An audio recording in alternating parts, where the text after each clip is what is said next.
Hi guys, so I have here DC's finest Teen Titans Judas Contract. I own the original. I own the trade paperback. I pretty much have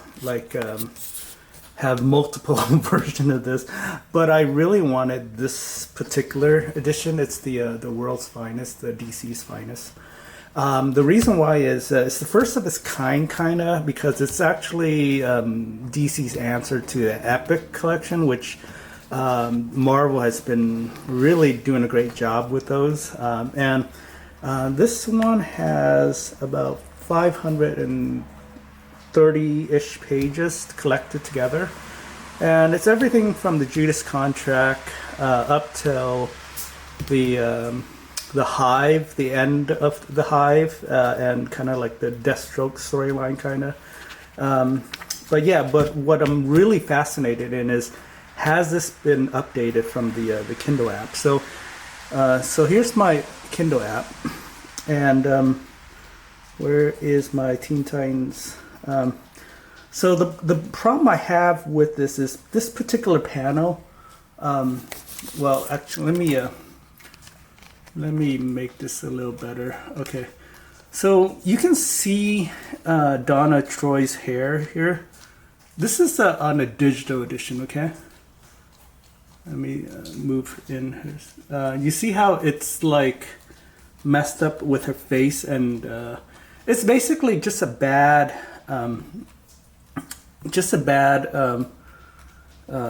presentation. This is not.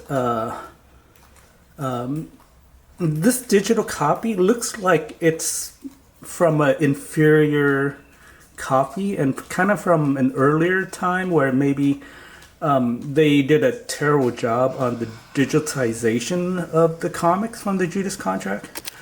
Let me boost up the light here. Okay, so I'm happy to report that they fixed that in here. And I'm going to find the pages. If I can remember. Okay, so you can see there, it is totally fixed here. So this is a cleaner copy of what the digital version is. And sorry, but let me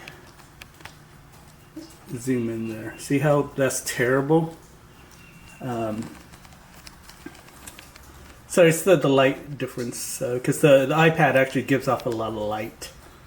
But yeah, so they totally fixed it here. So whatever digital version that they have here, it is fixed in this collected edition. Very happy about that, because it just seems like this digital version is just a very inferior copy.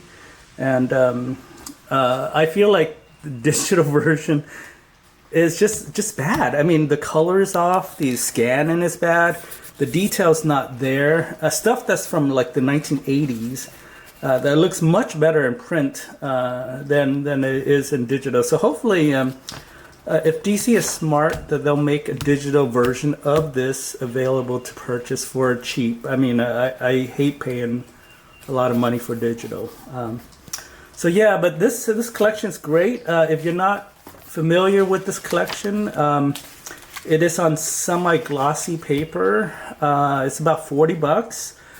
You can probably find it much cheaper online, maybe discounted bookstores, or I don't know, maybe you can get a used copy maybe. But like I said, I've already owned these books, so it's not like I wasn't in a hurry to get these, but I was curious about the paper quality and the price, and I think for $40 is pretty good. I would like it cheaper, maybe 30, 25 would be a great price point, especially for those that's just wanted to get a large amount of story in a affordable price point. Yeah, so I like these. I think my next book I might get is the Batman one, the year 1 and 2. That's about let me see.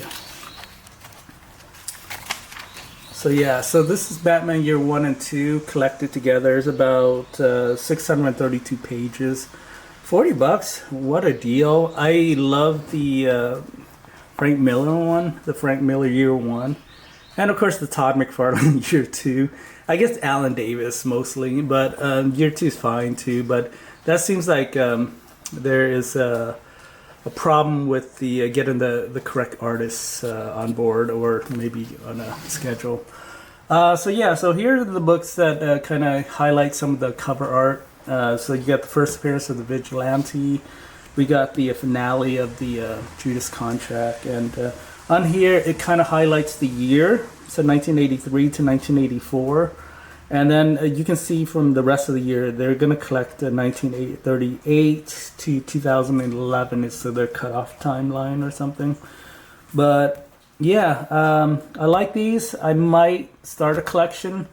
The other thing is there's another collection that came out recently from DC called, what is it? The compact edition, which is a little smaller but much more affordable. They're like $10 a piece. I already got the Watchmen on it, and I even got it for less than $10. I think I got it at Target for like $8, and that is a deal for 12 issues, complete story of the Watchmen. I own the Watchmen on Omnibus. I own the Watchmen on the the floppies. I own the Watchmen. The Watchmen is a great book. I don't mind owning like multiple versions of it. But getting the compact edition was such a great deal. I mean, for $10. I mean, it's like the less of a price of a Happy Meal, I guess. I don't know, or whatever McDonald's charging these days for one of their meals. But yeah, it's much affordable. And then, so I might start a collection of the compact edition. But again, these are much more pages, much larger format. So this is a standard size comic book. So much larger, more pages. $40 though, that is kind of, I guess, where the $10 price point of the compact edition makes sense to me. And especially because I've owned these books already, that's why I want it even cheaper, smaller. Maybe not smaller, but cheaper. What else? But yeah, I like seeing, especially when they fix some of the problem of like previous editions of the Judas Contract, where they didn't scan it correctly. The color's awful on this earlier version of the trade, where they just. Anyway, my point is the upgrade, the updated. Art, the updated colors, at a reasonable price point, I think is a great idea. And I don't mind rebuying stuff that I like. And I love George Perez's art on these. I love that storyline. So to me, this is a great buy. But for most people that just wants the story, I think this is a great start. I do recommend maybe going back and getting the original, monthlies, but those might be way out of price, way expensive. I know the first appearance of Nightwing is going for what, $100 or something, $75. And it's crazy because you think about it, you buy these when they first came out, and you paid maybe 75 cents or $1 at most. To see it like going up in value that much. Well, anyway, so yeah, great starting point. I think I do not like the soft cover, but I mean it's $40. I mean, if you want the omnibus version of this, you're looking at to pay like $150 maybe. So obviously a much better price point in my opinion if you don't mind soft cover. I do like hardcover though, I have to say, but soft cover I can live with that price. But yeah, so I might not be getting a bunch of these, but once in a while, like I said, that Batman one looks really good. I might pick that up. I might pick up some of the Legion stuff because I have such a lack of Legion history. I love the Legion, but man, there's like a million characters, but yeah. So getting maybe something like this for the Legion might be fun, a fun read. Plastic Man one looks really good too. I mean, there's so many. Just I don't have a lot of money, so I gotta pick and choose. Anyway.